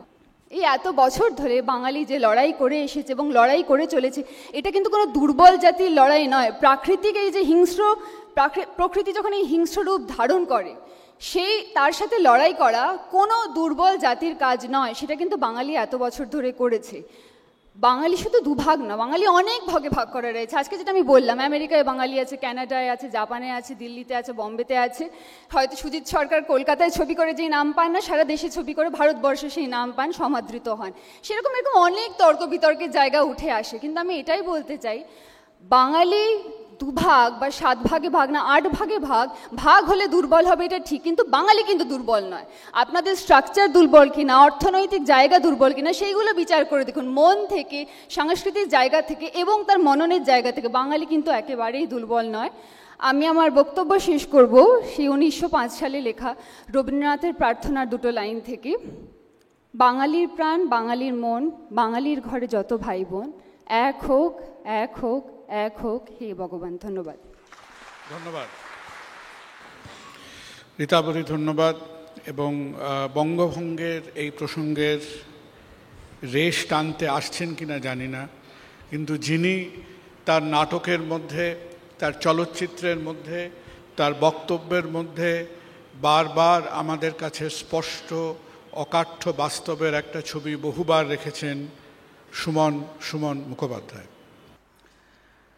তেলের শিশি ভাঙলো বলে খুকুর ওপর রাগ করো, তোমরা যে সব বুড়ো খোকা ভারত ভেঙে ভাগ করো। অন্নদাশঙ্করের ছড়াটা খুব নাড়া দেয়।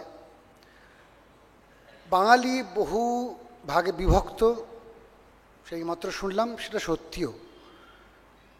দিনের পর দিন বাঙালিদের মধ্যে বিভাজন বেড়ে চলেছে।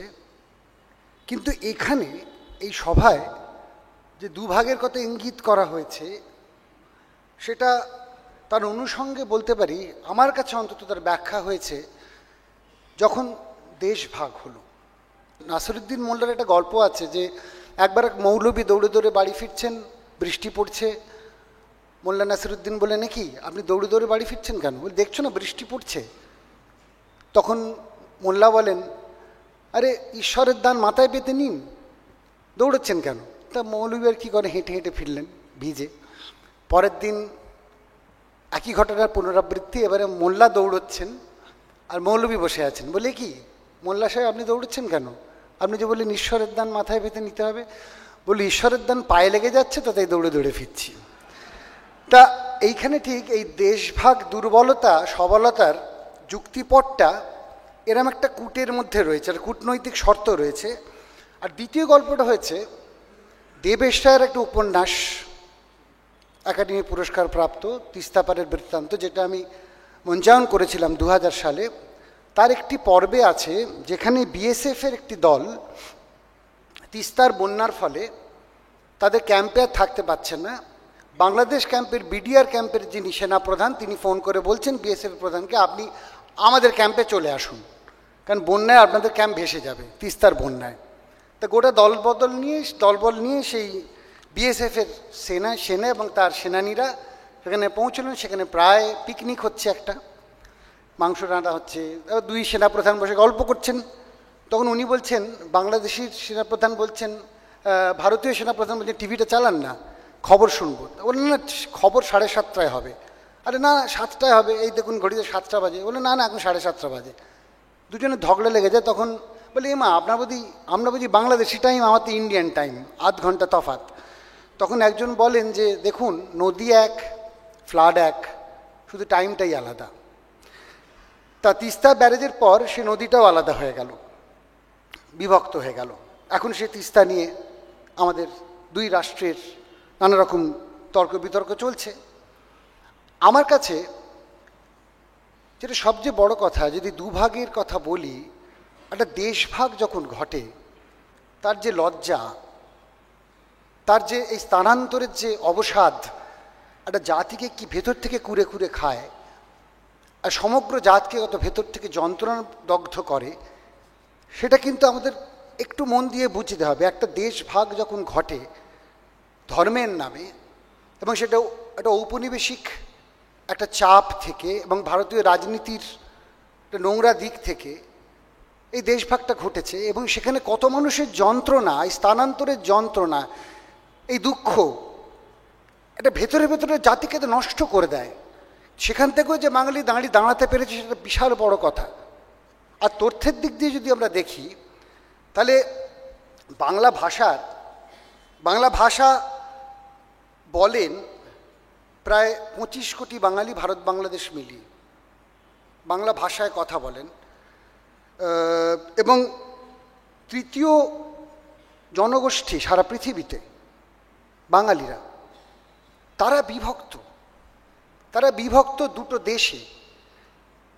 এবং একবার ভেবে দেখুন, ব্যবসা বাণিজ্যের ক্ষেত্রে, অর্থনীতির ক্ষেত্রে, এমনকি চলচ্চিত্রের ক্ষেত্রে, যদি এই বিশাল জনগোষ্ঠী আমরা যদি এক জাতি হতাম, আজকে যদি ভারতীয় ছবি বাংলাদেশে মুক্তি পেতে পারত, আজ বাংলাদেশি চলচ্চিত্র যদি ভারতবর্ষে মুক্তি পেতে পারত, এবং সব বাঙালি যদি একসঙ্গে দেখতে পারত, তাই বাংলাদেশের চলচ্চিত্রের অর্থনীতি কোথায় যেত, আমাদের সাহিত্যের অর্থনীতি কোথায় যেত, যদি ব্যবসার দিকটা আমরা বলি।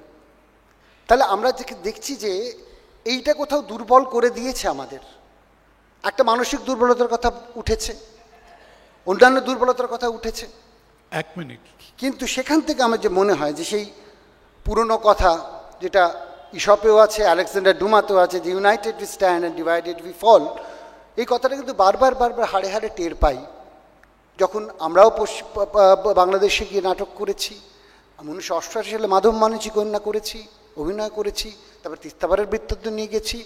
বাংলাদেশের কত বহু নাটক এখানে এসেছে। আখতারুজ্জামান ইলিয়াসের মতো সাহিত্যিককে পড়ে আমরা আপ্লুত হয়ে গেছি। আমি ভাবি আমাদের এই বিশাল সাহিত্য সম্ভার থেকে, যে দেশে বিভূতিভূষণ, মানিক বন্দ্যোপাধ্যায়, আখতারুজ্জামান ইলিয়াস, হুমায়ুন আহমেদ, শামসুর রহমান, এত মানুষ রয়েছেন, সাহিত্য থেকে আমাদের ভারতবর্ষ আর বাংলাদেশ মিলিয়ে একটা মাত্র নোবেল। এটা দুর্বলতারই প্রকাশ। একটা জাতি হিসেবে আমাদের সেই দাবি তুলতে পারলাম না যে এতগুলো সাহিত্যিক জন্ম দিয়েছে আমাদের যে জাতি, সেখান থেকে মাত্র একটা নোবেল এত বছরের নোবেলের ইতিহাসে। সুতরাং দুর্বলতা অনেক দিক থেকেই আছে, এবং দুর্বলতা অনেক দিক আমরা চিহ্নিত করেছে আমাদের দল। সুতরাং আমি বলবো যে দুর্বলতার অনেক গভীর দুর্বলতা, এটা দেশ ভাগের দুর্বলতা, মননের গভীর ক্ষত, তার দুর্বলতা। নমস্কার। সুমন, ধন্যবাদ। সুমনের পর জায়েদুল এহসান পিন্টু। ঢাকাবাসীর পক্ষ থেকে কলকাতাবাসীকে শুভেচ্ছা। বাঙালি কি দুভাগ, এই কথাটা বারবার এসেছে। বাঙালি তো দুভাগ না, বিষয়টা যদি আসতো বাংলা দুভাগ তাই দুর্বল, তার তখন কিছু কথা বলা যেত। দেখেন, বাঙালিকে দুর্বল করার শতবার চেষ্টা করা হয়েছে। একটু আগে আমার একজন বন্ধু বলে যাচ্ছিলেন লর্ড কার্জনের কথা। লর্ড কার্জন তো বাংলাকে দুভাগ করার জন্য উঠে পড়ে লিখেছিলেন। উনি তার পক্ষে জনসমর্থন আদায়ের জন্য যখন বাংলাদেশ সফরে যান, চট্টগ্রাম থেকে ট্রেনে নোয়াখালী যাচ্ছিলেন 1904 সালের 17ই ফেব্রুয়ারি। উনি তখন ভারতের সচিবকে বলেছিলেন, বাঙালিরা নিজেদেরকে একটি জাতি হিসাবে ভাবতে পছন্দ করে। তারা এমন একটি জাতি যে জাতি স্বপ্ন দেখে ব্রিটিশদের তাড়িয়ে ক্ষমতার মসনদে বাঙালিকে বসাতে হবে। সেইটা ভাঙতে হলে কি করতে হবে? বাঙালিকে দুর্বল করতে হবে। বাঙালিকে দুর্বল করতে চেয়েছি। এটা 1904 সালের কথা বললাম। এরপর এই কলকাতার টাউন হলে এই বাঙালিরাই সমাবেশ করে বলেছিল, একটি সভার সিদ্ধান্ত ছিল অনেকটা এইরকম: বাঙালিদের ঐতিহাসিক, সামাজিক এবং ভাষাগত ঐতিহ্য ছিন্ন করা যাবে না। সেটা যদি করা হয় তাহলে বাঙালির পার্থিব উন্নতির পথে অন্তরায় সৃষ্টি হবে। তারপরেও তারা পেরেছিল কিছুদিনের জন্য। বাঙালি তো সেটা রুখে দিয়েছিল 1911-তে। সেই ভাগ কি কোনো মানুষ, কোনো বাঙালি গৃহহারা হয়েছিল? 1905-এর সেই ভাগ কোনো বাঙালি গৃহহারা হয়নি, কোনো বাঙালিকে কষ্ট করতে হয়নি। দুটো প্রদেশ ছিল, পাসপোর্ট ভিসা বন্ধ হয়ে যায়নি, যোগাযোগ থেমে থাকেনি, কিন্তু আমরা ভাগ হয়েছি 1947-এ। সেটা কি বাঙালি ভাগ হয়েছে? বাঙালির আবাস ভূমি ভাগ হয়েছে, বাঙালির আবাস বিভাজন হয়েছে। সেটা পিছনে ছিল ধর্ম। সেই ধর্ম বা সাম্প্রদায়িকতা, সেইটা যখন আমাদের ভিতরে ঢুকে গেল তখন আমরা দুভাগ হলাম। বাঙালি তো দুভাগ হয়নি। বাঙালি মুসলিম পরিচয় দেয়, বাঙালি হিন্দু। আর এখন পূর্ব পাকিস্তান, ভারত হওয়ার পর কি হলো? আমি অনেক জায়গায় দেখি এখন, এটা আমি জানি না, এটা আমি আশা করতাম না, যতটা না এপার বাংলার বাঙালি নিজেদের ভারতীয় পরিচয় দেয়, ততটাই ওপার বাংলার বাঙালি নিজেদেরকে বাঙালি পরিচয় দেয়। এই পরিচয়টা যদি ঘুচানো যায়, আমরা আসলে বাঙালি। আমি আগে বাঙালি, তারপরে মুসলমান। আপনি আগে বাঙালি, তারপর ভারতীয় বা তারপর হিন্দু। এই জায়গাটায় যদি আমরা সম্মিলন ঘটাতে পারি তাহলে বাঙালি দুর্বল হয় কি করে?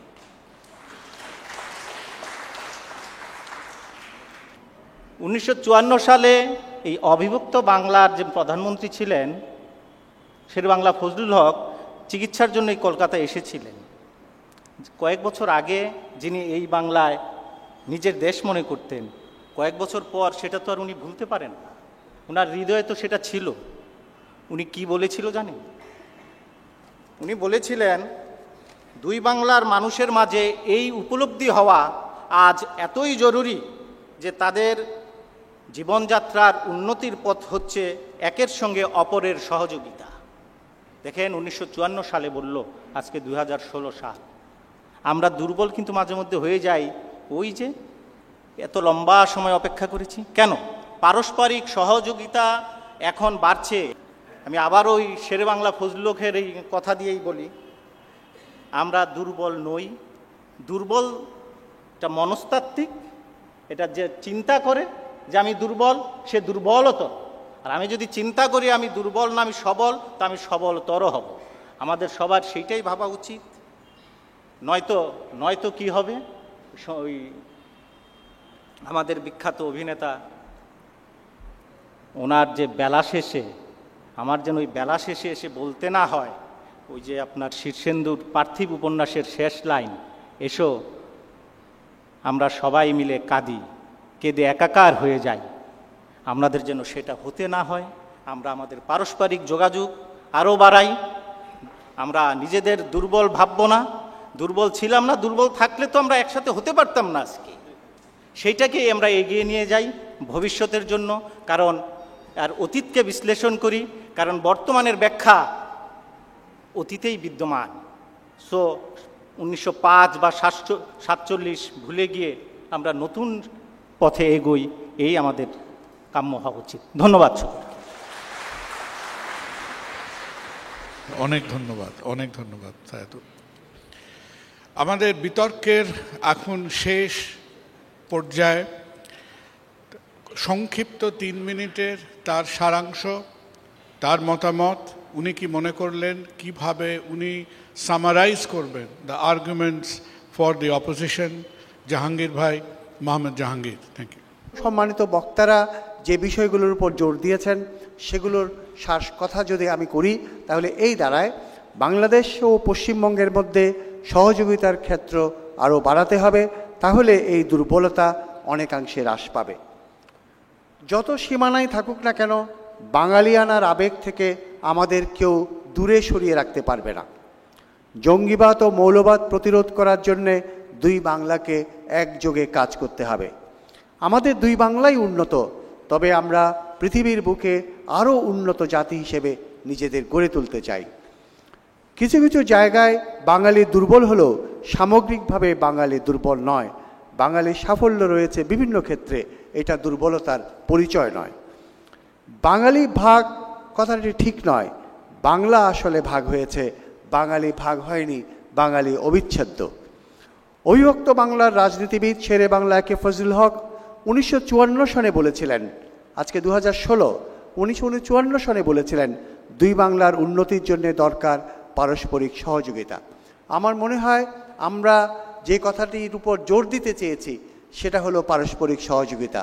আমাদের মধ্যে কোথাও কোথাও দুর্বলতা থাকতে পারে, কিন্তু সেই দুর্বলতা কাটিয়ে উঠতে পারবে যদি আমরা পারস্পরিক সহযোগিতার হাত বাড়াই। এবং এই পারস্পরিক সহযোগিতা আনুষ্ঠানিক হতে পারবে, অর্গানাইজড হতে পারবে যদি দুই বাংলার সরকার আন্তরিকভাবে নীতি গ্রহণ করে। কারণ কোনো সরকারি নীতি ছাড়া এই সহযোগিতা অবান্তর। কোনো প্রাইভেট সিটিজেনের পক্ষে এই সহযোগিতা ব্যাপকভাবে করা সম্ভব নয়। আমরা আশা করি বাংলাদেশ সরকার এবং পশ্চিমবঙ্গ সরকার তাদের মধ্যে যেসব নীতি গ্রহণ করলে এই সহযোগিতা আরও জোরদার হবে সেই সব নীতি তারা গ্রহণ করবেন এবং বাঙালির মুখে আবার হাসি ফুটবে এবং বাঙালি তার আত্মবিশ্বাস ফিরে পারবে এবং জোর গলায় বলবে বাঙালি কখনো দুর্বল নয়। সবাইকে ধন্যবাদ।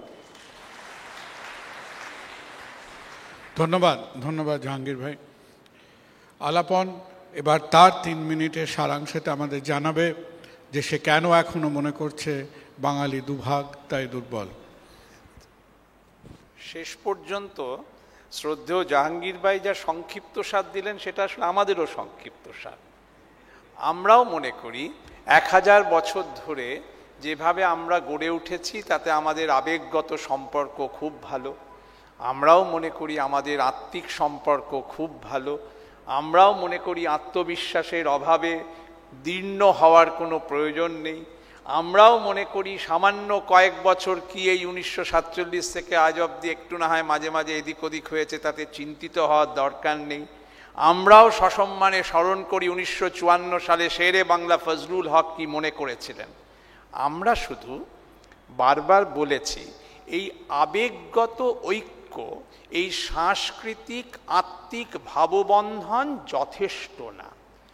হয়তোবা সার্বভৌম রাষ্ট্র বাংলাদেশের অর্থনৈতিক এবং সামরিক শক্তি বৃদ্ধির পক্ষে এই আত্মবিশ্বাস যথেষ্ট, কিন্তু বাঙালি নামক উদ্ধৃতি চিহ্নের মধ্যে রাখা যে জাতি বা গোষ্ঠী, তার যে সমগ্র পরিচয় 20 থেকে 25 কোটি সংখ্যায় বিধৃত আবিশ্ব যে বঙ্গজাতি, তাকে বাজারে পরিণত হতে হবে।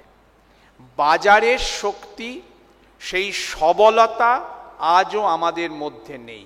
তাই দক্ষিণ এশিয়ায় সবচেয়ে বেশি প্রভাবশালী হিন্দি চলচ্চিত্র বাংলা চলচ্চিত্র নয়। তাই রবীন্দ্রনাথের পর এত বড় ভাষায় আর কেউ বাংলায় নোবেল পুরস্কার পাওয়ার দাবিদার হলেন না। এত বড় একটা জাতি, এতগুলো দেশ প্রদেশ মিলিয়ে যার বিস্তার, তার সংস্কৃতিতে, তাই আজ সে একটু পিছোপা। বাংলাদেশের সকল প্রতিনিধির সকল আত্মবিশ্বাস নিচয়ের বাক্যাবলীকে পূর্ণ শ্রদ্ধা রেখেও বলতে হবে ২০-২৫ কোটির মনুষ্যপুঞ্জের যে বৃহৎ শক্তির উদ্বোধন সম্ভব ছিল, যে পরিমাণ সহযোগিতা শেরে বাংলা ফজলুল হক চেয়েছিলেন, যে পরিমাণ সহযোগিতা বাংলাদেশ, ভুটান, ইন্ডিয়া, নেপাল এগ্রিমেন্টের মাধ্যমে আমরা আরেকবার ২ রাষ্ট্র সূচিত করতে চলেছি, তার গতি যদি বাড়াতে হয়, শুধু ২ রাষ্ট্রের সরকারের কাজ সেটা না। ২ সীমান্তের ২ দিকে বিস্তৃত মানুষদের বাস্তবিক বিশ্বাস রাখতে হবে সাংস্কৃতিক শক্তির উদ্বোধনের জন্য কমন মার্কেট, সংযুক্ত বাজার না প্রতিষ্ঠা করলে বিভক্তিকৃত রুগ্ন দীর্ণ বাজারে আমরা পর্যবসিত হব। তখন যত আত্মিক শক্তি, যত আবেগগত উন্মোচনের দোহাই আমরা দিই না কেন, সকল শক্তির সূচক যা, সেই অর্থনৈতিক স্বাস্থ্যে বিপন্ন হয়ে আমরা একটু কেউমেউ করতে থাকব এবং সেখানেই আমাদের পরাজয় হবে। নমস্কার। ধন্যবাদ। আমাদের বিতার্কিকদের বিতর্কর পর্যায় শেষ। আমাদের যারা ক্রিটিক রয়েছেন, আমাদের যারা মতামত দেবেন, বাঙালির দুভাগের কথাই বোধহয় আর কি বেশি বলা হয়েছে। আমি তো ছেলেবেলা থেকে দেখে আসছি যে বাঙালি ভাগ অঙ্ক খুব ভালো জানে, যোগে দুর্বল। তারা ভাগাভাগি বরাবর করেছে। ঢাকার সঙ্গে ময়মনসিংহের ঝগড়া, বরিশালের সঙ্গে পাবনার ঝগড়া, ইস্ট বেঙ্গল মোহনবাগান, আপনারা দেখেছেন সিপিএম তৃণমূল। বাঙালি ভাগ ভীষণ দর, খুব ভালো। যোগে একটু দুর্বল, তা কী করা যাবে? এখন আমরা যোগাযোগের চেষ্টা করছি, ২ বাংলাকে আমরা মুখোমুখি, আবার সেই ঝগড়াই লাগিয়ে দেওয়া হচ্ছে এখানে। এটাও বাঙালি খুব ভালো পারে। আর আমি আপনাদের কাছে কি বলবো, আমি ভেবে দেখেছি যে আমি ১০০% বাঙালি। তার কারণ বাঙালির যে কটা দোষ আছে, দুর্বলতা আছে, সব কটা আবার আছে। যে কারণে বাঙালির পক্ষে বা বিপক্ষে কিছু বলা আমার পক্ষে সম্ভব নয়, কারণ আমি আদ্যন্ত বাঙালি। কিন্তু আমার মনে হয় আমি বা সৌমিত্র বা জহর কেউই এমন জায়গায় নেই যে কোনো এক পক্ষে ভোট দেব। টালমাটাল হয়ে গেছে একটু। এত ভালো সবাই বলেছেন, আমার একটু গুড়িয়ে যাচ্ছে, তো কোন পক্ষের পাল্লা ভারী তা বুঝতে পারছি না। ধন্যবাদ। জহরদা। আমরা অনেক আবেগ ভাষা নিয়ে কথা বললাম, খুব ভালো ভালো বক্তব্য রেখেছেন, কিন্তু আমাদের বিষয়টি ছিল কিন্তু যে ভাগের জন্য আমরা দুর্বল হয়েছি কিনা, মানে ৩-৪টি দিক আছে, মানে ভাগ না হলে কি আমরা সবল থাকতাম, শক্তিমান হতাম, ইত্যাদি ইত্যাদি। ওই দিকে যদি আপনি তাকিয়ে দেখেন তবে তর্কটি অন্যদিকে ঘুরে যাবে। তাতে এই যে দুঃখ যে পূর্ব বাংলা বা বাংলাদেশ পৃথক হয়ে গেল, আমাদের সাথে কত মিল আছে, আমরা একই আকাশ একই বাতাস, এসবের একটু এগিয়ে যাই ইতিহাসের ছাত্র হিসেবে। আমাদের সব মেনে নেওয়াই ভালো, কেন বিভাজন না হলে কিন্তু এত উন্নতি দুদিকের হতো না। আন্দামানের একটা হিসেব নিচ্ছিলাম, ৮১% বন্দি, রাজবন্দি কিন্তু বাংলা থেকে গেছে, 81% আন্দামানে। সেখানে আমরা কতখানি পেয়েছি বা কতখানি নিতে পেরেছি, পাওয়া পাওয়ার কোনো ব্যাপার নেই। ক্ষমতা, বল, শক্তি কেউ কাউকে প্লেটে তুলে দেয় না, ছিনিয়ে নিতে হয়, অর্জন করতে হয়। সেখানে আচ্ছা ধরুন আমার চাকরিটি দেখা যাক, আমি এখন এসে চাকরিতে নেই, কিন্তু সাথে রয়ে গেছি, আলাপনের চাকরি। আমাদের ৭ বছরও কোনো কলকাতার বাঙালি আমরা ১-২ ছাড়া কেউ যেতে পারেনি কেন্দ্রীয় কি বলবো ইঞ্জিন রুম, সচিবালয় বলে, যেখান থেকে আসলে স্টিয়ারিং হুইলটা হাতে নেয়। ৭-৮ বছরের মধ্যে আমি কাউকে দেখছি না কলকাতার কোনো বাঙালি যাবে। তার জন্য কি বিভাজনের দায়িত্ব? ওরাকে আলাদা হয়ে গেল, তার জন্য আমরা তাদের নিজেদের দোষী করব? চিন্তা করতে হবে, এগুলো অনেক ইন্ট্রোস্পেকশনের দরকার। নোবেল প্রাইজ নিয়ে অনেকেই বলেছেন, অতএব নোবেল প্রাইজ নিয়ে একটা তথ্য বোধহয় বলে রাখা ভালো। নোবেল প্রাইজ কিন্তু বাংলার একজন পেয়েছেন, স্প্যানিশের বেশ কয়েকজন পেয়েছেন, তার আগেই আমরা পেয়েছি। চীন এত বড় একটি রাষ্ট্র, বা তাদের একটা ভাষা, তারা কিন্তু রবীন্দ্রনাথের 101 বছর পরে পেয়েছে। অতএব এই নিয়ে খুব দুঃখ করার এই নেই, মানে শক্তির পরিচয় যে ভাষায় নোবেল, আমি জানি, আমি চাইছি শিশুবাবু পাক, কিন্তু জিনিসটা তথ্যের মধ্যে রাখা যাক। আর শেষ করার আগে আমি 2-4টে কথা বলবো। দেখুন, রাত্রে বাড়ি ফেরার আগে একটি কথার আমরা মনে রাখি, বিভাজন কিন্তু কার্জন বা র্যাডক্লিফ বা আমলারা করতে পারে না। বিভাজনের সূত্র কোথায় জানেন? 27 কোটি বাঙালির মধ্যে 2/3 মুসলমান। এই হলের মধ্যে বুকে হাত থেকে বলুন তো কজন বলতে পারেন, কজন এই কথাটি বলেন না, আমরা বাঙালি ওরা মুসলমান? এখন অবধি যেখানে 2/3 বাঙালি মুসলমান, সেখানে কিন্তু এখন অবধি পশ্চিমবঙ্গে অনেক লোক বলেন আমরা বাঙালি ওরা মুসলমান। এটা কবে আমাদের প্রাণ থেকে, মন থেকে, ভাষার থেকে যাবে? এইসব না গেলে কিন্তু আলাদা থাকবই। আর শেষ পর্যন্ত আমার এই নিউট্রালিটির একটা কারণ আছে। এই কলকাতা ঢাকা নিয়ে তো বিতর্ক হচ্ছে, আমি কলকাতারও না, ঢাকারও না। আমি এমন একটি ছোট্ট ইউনিয়ন টেরিটরির, যেখানে না এখানকার লোকেরা মানে, আমার শ্বশুরবাড়ির লোক তো একদম মানতেই চাইনি আমি, সেই যেখান থেকে আসি, না পূর্ববঙ্গের লোকেরা মানে। জানেন জায়গাটির নাম? চট্টগ্রাম। তার ভাষা যদি আপনারা কেউ বোঝেন, তবে সেদিন বুঝো আত্মিক সমতা এসছে আমাদের মধ্যে। নমস্কার, শুভরাত্রি। জর্দা, থ্যাংক ইউ। তার অনেক রকম শারীরিক অসুবিধে সত্ত্বেও আজকে আমাদের সঙ্গে কৃষ্ণা বসু, আমাদের অত্যন্ত শ্রদ্ধার কৃষ্ণা মাসি ছিলেন। ওনাকে ওখান থেকে উঠতে বলে আমরা বিব্রত করব না। কৃষ্ণা মাসি যদি সংক্ষেপে আপনার মতামতটা আমাদের বলেন। এতক্ষণ দুপক্ষের শুনে খুব প্রেরণা পাচ্ছি। তাই দুপক্ষই খুব সুন্দর বলেছেন, জোরালোভাবেই বক্তব্য রেখেছেন। তবে এই বক্তব্য শুনতে শুনতে আমার মনে যা দু একটা কথা মনে এলো, একটু শেয়ার করছি আপনাদের সঙ্গে। একটা আমার মনে খুব দুঃখ হলো, একটা যদি এই বিভাগ না হতো তাহলে কি হতো সেটা ভাবতে গিয়ে আমার মনে হলো, এই যে বৃহৎ বঙ্গ যেটা ছিল প্রদেশ, বৃহৎ বঙ্গ প্রদেশ, সেটা একটা মস্ত বড় প্রদেশ ছিল। গণতন্ত্রে সংখ্যাগরিষ্ঠতার একটা জায়গা আছে। আজকে আমরা যদি বৃহৎ বঙ্গ নিয়ে থাকতাম, তাহলে বাংলা ভারতীয় উপমহাদেশ পরিচালনা করত রাজনৈতিকভাবে।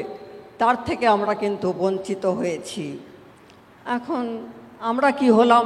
আমরা একটা ক্ষুদ্রস্ব ক্ষুদ্র ছোট্ট রাজ্যে পরিণত হয়ে মিনমিন করতে লাগলাম সেই সময়ে। আর অপর বাংলার তো অবস্থা আরও খারাপ হয়েছিল। তারা অপর একটি রাষ্ট্রের প্রায় কলোনিতে পরিণত হয়ে গিয়েছিল। আমি তাদের অভিনন্দন জানাই, তারা যেভাবে উঠে দাঁড়িয়েছেন আজকের বাংলাদেশ, নিজেদের রক্তের বিনিময়ে উঠে দাঁড়িয়েছেন, তারা আমাদের অভিনন্দন পাওয়ার যোগ্য। এটা হলো একটা দুঃখের কথা। যাকে ও গতস্ব সূচনা নাস্তি, এখন তো আমাদের ভাবতে হবে ভবিষ্যৎ। অনেকেই বাঙালির যেটা সাংস্কৃতিক জোর আছে, বাঙালি আনার জোর আছে, আবেগ আছে, এই কথা বললেন অনেকেই। সেই থেকে আমার একটা আশা হচ্ছে। আচ্ছা, আজকাল তো আমি শুনছি এতদিন ইউরোপের আধিপত্য ছিল, এবারে এশিয়ার আধিপত্য হচ্ছে, আর এশিয়া জাগছে। সেখানে ভারতবর্ষ থাকবে, চীন থাকবে, বাংলাদেশ থাকবে, সবাই থাকবে। কিন্তু আসুন, বাংলাদেশ এবং এপারে আমরা বাংলা, যে কথা অনেকেই বললেন, যদি সহযোগিতা করতে পারি ভালোভাবে খুব, তাহলে আমরা কিন্তু আবার দুর্বল নই যে সবল, সেটা একটা প্রমাণ করতে পারবো। ভৌগোলিক দিক থেকে আমরা খুব ভালো জায়গায় আছি, গেটওয়েতে আছি এশিয়ার। সেই দুই বাংলায় আমরা যদি সহযোগিতা করে এগিয়ে যেতে পারি, তাহলে আমরা বাঙালি যে দুর্বল নই, এখনও আছি, সেটা নতুন করে প্রমাণ করার একটা সুযোগ আমাদের সামনে এসেছে। আপনাদের কথা শুনতে শুনতে আমার একটু ইতিহাস মনে হলো, আর একটু ভবিষ্যৎ মনে হলো, সেটা আপনাদের সঙ্গে আমি শেয়ার করে নিলাম। অনেক নমস্কার জানবেন। ধন্যবাদ। অসংখ্য অসংখ্য ধন্যবাদ, অসংখ্য ধন্যবাদ কৃষ্ণবাসী। আমাদের আজকের তার সর্বশেষ মন্তব্য যিনি দেবেন আজকের সন্ধ্যার সবাই শ্রদ্ধেয় সৌমিত্রবাবু, সৌমিত্র চট্টোপাধ্যায়। এই সহযোগিতার যে প্রশ্নটা এখানে এসেছে সেটাই বোধহয় শেষ পর্যন্ত আজকের বিতর্কের শেষ কথা। অর্থাৎ যত কিছু দুর্বলতা দুদিকেই থাক, সহযোগিতার হাত বাড়িয়ে দিলে উভয়কে আমরা উভয়ে সমৃদ্ধ করতে পারি। এটা তো সত্য কথা যে পশ্চিম বাংলা বলে যেটা পরিচিত, সেখানে বাঙালি খুব কম পরিমাণে আর বাঙালি থাকছে। মানে অন্য জাতের লোকেদের দোষ দিয়ে তো কোনো লাভ নেই, আমরাই বাঙালি থাকতে ভুলে যাচ্ছি। যেখানে প্রবাসী বাঙালিরা আজ নয়, বেশ কয়েক বছর আগের থেকেই তাদের ছেলে মেয়েদের বাংলা ভাষা শেখা হচ্ছে না বলে মানে ছুটির পরে বা ছুটির সময় বাংলা ভাষার স্কুল তৈরি করছেন। দুই বাংলার সেই সহযোগিতা আমিও অন্তরে অন্তরে কামনা করি, এবং বিশেষ করে যেখানে এই যে সমালোচনাটুকুন করলাম সেখানে বাংলাদেশ অনেক এগিয়ে আছে, সেখানে আর কিছু না হোক বাংলা ভাষার জন্যে তারা তাদের যাতে নতুন জীবন শুরু হয়েছে, নতুন ইতিহাস শুরু হয়েছে, সেই মুক্তিযুদ্ধে তারা মরণপণ করে লড়ে সেই ইতিহাস তৈরি করেছেন, সেই দিক থেকে তারা আমাদের থেকে এগিয়ে আছেন। এটুকুন স্বীকার যদি করে নিই তাহলে বোধহয় আমাদের এপার বাংলারও অনেক ভালো হবে। বাংলার প্রতি ভালোবাসা, বাংলার প্রতি আগ্রহ বাড়বে। যেখানে 25 থেকে 27 কোটি মানুষের মাতৃভাষা বাংলা, সেখানে আমার বাংলা ছবি যেতে পায় না, আমারও না ওদেরও না। কেননা সেই ব্যবস্থা, সেই সুব্যবস্থা আমি বলবো করবার মতন কোনো এজেন্সি নেই। কারা করবে সেটা? একমাত্র এর পরেও হতে পারে যে প্রচারে এবং সংগঠনে আমরা যদি এই এই এই বার্তাটুকুন সেই 25 কোটির কাছে পাঠিয়ে দিতে পারি তাহলে হয়তো তার পথ সুগম হয়। সহযোগিতা, সহমর্মিতা, একে অপরের প্রতি ভালোবাসা নিশ্চয়ই থাকবে। আমরা এপারের মানুষরা হয়তো প্রাণ দিয়ে ভাষাকে ভালোবেসেছি, কিন্তু ওপারের মানুষরা তারা ভাষার জন্য প্রাণ দিয়েছেন।